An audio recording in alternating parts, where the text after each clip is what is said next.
dostlar, bu oxuduğum sözlər Bolnis rayonunun Kəpənəkçi kəndindən olan, Allah ona uzun ömür, can sağlığı versin, dəyərli şairimiz Binəli Bayramın sözləridir. Vüqarlı dağların qarlıdır başı, çat-çat olub sinəm anlamır naşı. İnan ki qurumur gözümün yaşı, mən belə dünyanı neynirəm axı?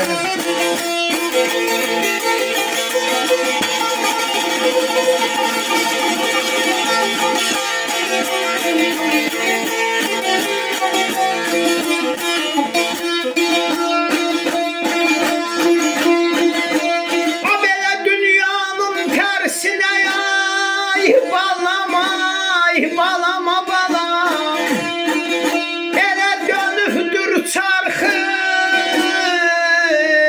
axmır sular quruyub arxı.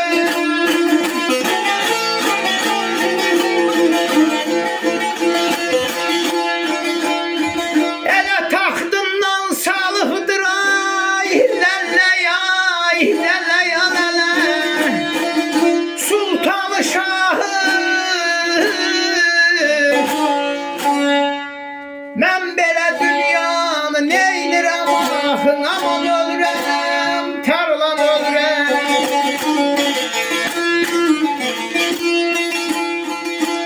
Dünyanın tərsinə dönübdür çarxı, axmayır suları, quruyubdur arxı. Taxtından salıbdı Sultanı Şahı, mən belə dünyanı neynirəm axı?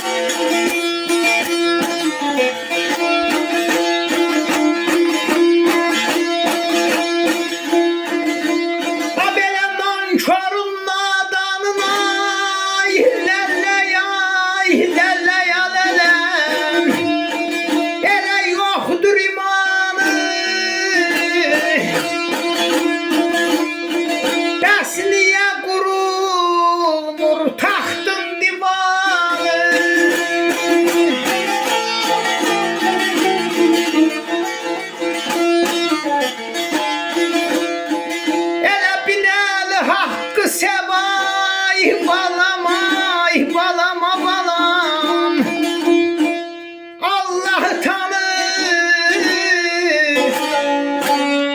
mən belə dünyanı neynirəm axın, aman ölürəm, yaman ölürəm.